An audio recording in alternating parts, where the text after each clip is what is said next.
आप देख रहे हैं खबरनामा भारत। मुजफ्फरपुर में हम हैं, पारू विधानसभा में। पारू विधानसभा में हम हैं रामपुर विश्वनाथ पंचायत में। यहाँ के इस बार के भावी उम्मीदवार आशा रानी जी से बातचीत करेंगे और बातचीत में जानेंगे मुद्दा क्या लेके आई है। विशेष तौर पे बेरोजगारी हो गई, शिक्षा व्यवस्था हो गई या महिला सुरक्षा। महिला सुरक्षा इसलिए कि इस बार महिला कैंडिडेट भी है, एजुकेटेड काफ़ी है, एजुकेशन काफ़ी अच्छी खासी ली हुई है। एक आज भी समाज में अब ऐसे लोग और ऐसे कैंडिडेट चाह रहे हैं जो समाज का प्रतिनिधित्व करे, तो युवा चेहरा होके करे। और युवा चेहरा में ही आशा रानी जी हैं और बातचीत करेंगे। सबसे पहले आशा रानी जी लोगों से मिल रहे हैं, लोगों की क्या प्रतिक्रिया आ रही है? नमस्कार, हम आशा रानी। लोगों की प्रक्रिया जो भी हो उससे हमको ज़्यादा अभी तक सक्षम नहीं है कि क्या बोलते हैं क्या नहीं बोलते हैं, क्योंकि हम लोग के साथ नहीं बोले हैं, नहीं चर्चा में आए हैं। मेरे पति है वो लोगों सबसे मिल जाएंगे और जब हम लोग के बीच में जाएंगे तो लोगों की बातें सुनेंगे, समझेंगे। लेकिन इसके लिए मैं अभी से तैयारी नहीं करती हूँ और करना भी नहीं चाहती हूँ, क्योंकि मुझे सक्षम है इस सब के लिए। और रही बात ही पद के लिए, तो पद को मैं आगे बढ़ाना इसलिए चाहती हूँ कि समाज में बहुत सारा ऐसा भी समय चल रहा है जो आने वाला प्रक्रिया में हर किसी का नहीं मिलता है सब अथी। और हम चाहते हैं कि समाज में सेवा करके उस मुकाम तक पहुँचे जिससे समाज का स्त्री पुरुष जो भी हो, युवा लोग हो, वो हमारे देख कर एहसास करे कि आगे चलकर कुछ ऐसा करने का सक्षम हम भी प्राप्त कर सकते हैं। अच्छा, आशा रानी जी जिस तरीके से आपने बात बताई, बहुत ही खुशी की बात है कि इतना अच्छा बात आपने बताया। आप ऐसा एक कैंडिडेट बनना चाहती है कि समाज आपसे सीखे। एक महिला कैंडिडेट आज भी आपके समाज में उम्मीदवार बनेगी, जीतेगी भी और समाज का प्रतिनिधित्व करेगी। जी हाँ। दूसरी बात यह है कि मुद्दा क्या लेके आई है आशा रानी जी इस बात पर? मुद्दा तो बहुत सारा है, मगर सबसे पहले भ्रष्टाचार को खत्म करना और समाज में बहुत सारा बुराई है उसको समाज से हटाना और स्त्री को उस बुलंद तक पहुंचाना है ताकि कदम से कदम पुरुष से मिलाकर चल सके। ठीक है। और हम अपने आप को नहीं, समाज के लिए जीना चाहते हैं। जैसे मेरे पति समाज के लिए जीते हैं, वैसा ही मैं पति के साथ कदम से कदम मिलाकर चलना चाहते हैं। क्या लग रहा है कि आज भी समाज में या पंचायत में या लोगों के बीच जो रिस्पेक्ट, जो पहचान या जो मतलब मिलना चाहिए महिला को, वो नहीं, कहीं ना कहीं पे नहीं मिल रही है, इसीलिए आप चुनाव भी लड़ रही हैं? जी हाँ, थोड़ा मोड़ा ये मुद्दा हम उठाना चाहते हैं। स्त्री अधिकार के लिए स्त्री पुरुष सब कहता है बरोबर है, लेकिन आज भी स्त्री के लिए पुरुष के नजर में अथी है, जगह नहीं है। कहता है कि स्त्री पुरुष के बरोबर है, लेकिन समाज में उसका विरोध बहुत सारा लोग करते हैं। दुख काफी होती होगी और ये तो सुनकर हमको दुख होगा ही। इसीलिए हम भी चाहते हैं कि इस चुनाव जीत कर उस महकावा, उस आदमी को मुंह बंद करा सके जो स्त्री के लिए सब भावना रखता है। आज भी समाज में आप जैसी महिला इस तरीके से बुलंद आवाज में उठती है और कहीं ना कहीं समाज का प्रतिनिधित्व करती है और दूसरे को सीख दे रही है। दूसरे महिला के लिए भी आप मिसाल पेश कर रही हैं, दूसरी लड़की के लिए मिसाल पेश कर रही हैं। क्या लगता है कि आने वाले वक्त में आशा रानी जी यहाँ से चुनाव अगर जीत कर आती है रामपुर विश्वनाथ से, तो कहीं ना कहीं इस पंचायत को आप वचनबद्ध है कि हाँ, हमारे अंडर में 5 साल में हम सुरक्षित यहाँ की जनता महसूस करेगी? बिल्कुल, हम अब वैसा कार्य करके बताएंगे जो जनता खुद हमको चुनेगा और जनता खुद चाहेगा कि अगला प्रतिनिधि यही बने और ये हमारे समाज को आगे लेकर चले, समाज को लेके आगे चले। दूसरी बात है शिक्षा पे, हाँ, हमेशा सवाल उठते रहे हैं।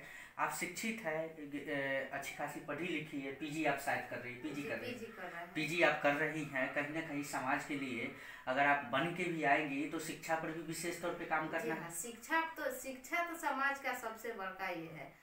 शिक्षा लेकर अगर हम नहीं चलेंगे तो कुछ भी नहीं हो सकता है। शिक्षा समाज क्या, हर मनुष्य के लिए सबसे बड़का एक कठोर परिश्रम मानिए ना, उसका परिश्रम ही कह सकते हैं। चाहे एक मुद्दा मानिए, शिक्षा और पढ़ाई लिखाई जो भी कुछ हो, हम उसके लिए जो बन चाहे वो सब करेंगे और स्त्री के लिए भी करेंगे और बच्चियों के लिए खास कर करेंगे। शिक्षा पर मुद्दा जरूर उठाएंगे। शिक्षा पर मुद्दा उठाएंगे। दूसरी बात है, जिस तरीके से आपने स्टार्टिंग में बोला कि हम आएंगे तो भ्रष्टाचार और कहीं ना कहीं दलाली खत्म करेंगे।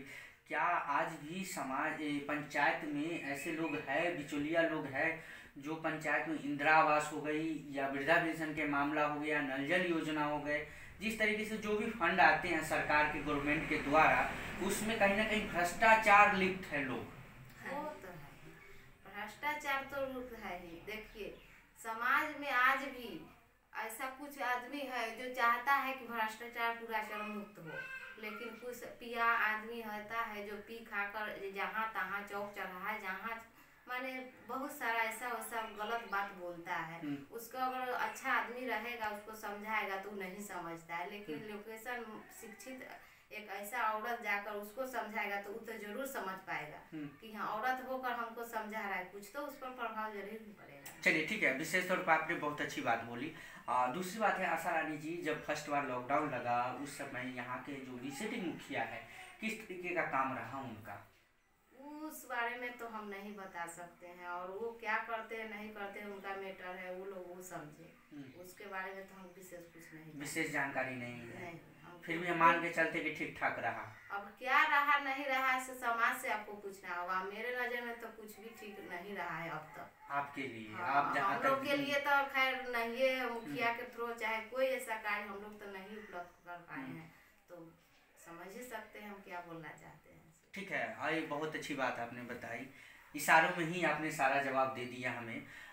जी यहाँ के 5 साल का कार्यकाल सिटी मुखिया का किस तरीके से रहा, आप अपना ब्यौरा दे सकती हैं?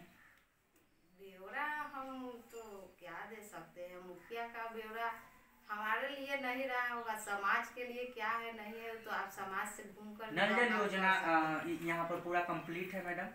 नहीं, नल जल योजना कहाँ कंप्लीट हुआ है? नहीं है, कुछ भी नहीं कंप्लीट हुआ है। नल है जल नहीं है? नहीं है, कभी पानी आता है तो पानी का भी उतना कुछ सुविधा नहीं है। मतलब पानी यहाँ का स्थिति से हमको लग रहा है कि इस बार कुछ चुनाव अलग होना चाहिए। आवागमन का रास्ता कैसा है?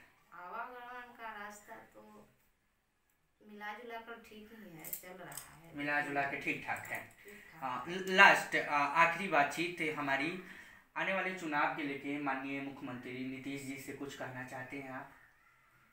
नीतीश जी से तो हम यही कहना चाहते हैं कि बहुत सारे वादे करते रहते हैं आजकल, मगर पूरा भी नहीं करते हैं, और लड़कियां सबकी बात रही चाहे औरत सबकी बात रही, तो शिक्षा के लेकर हम मुद्दा तो उठा ही रहे हैं, लेकिन नीतीश जी से कहना चाहते हैं कि वो भी कुछ आगे बढ़कर कुछ ऐसा कदम उठाएं जो समाज में चाहे उनका ये पद है वो बरकरार रहे आगे महिला के लिए।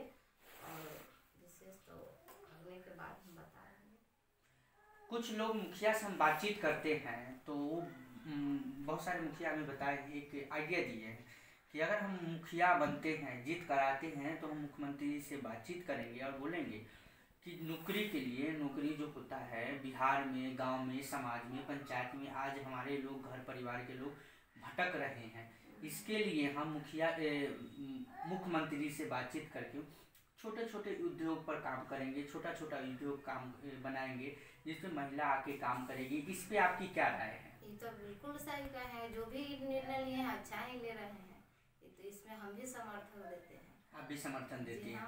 आखिरी सवाल, रामपुर विश्वनाथ के जितने सारे वासी हैं, जितने सारे जनता है, आपका कोई संदेश आने वाले चुनाव के लेके?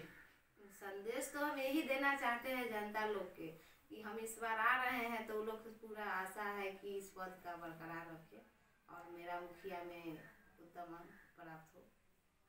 चलिए, रितु जायसवाल का नाम सुनिए आप? रितु जायसवाल का नाम परियार विधानसभा के इस बार विधायक उम्मीदवार थी, इससे पहले वो मुखिया रही हुई थी। रही है, काफी उनका नाम है, मगर उतना विशेष भी नहीं मालूम है।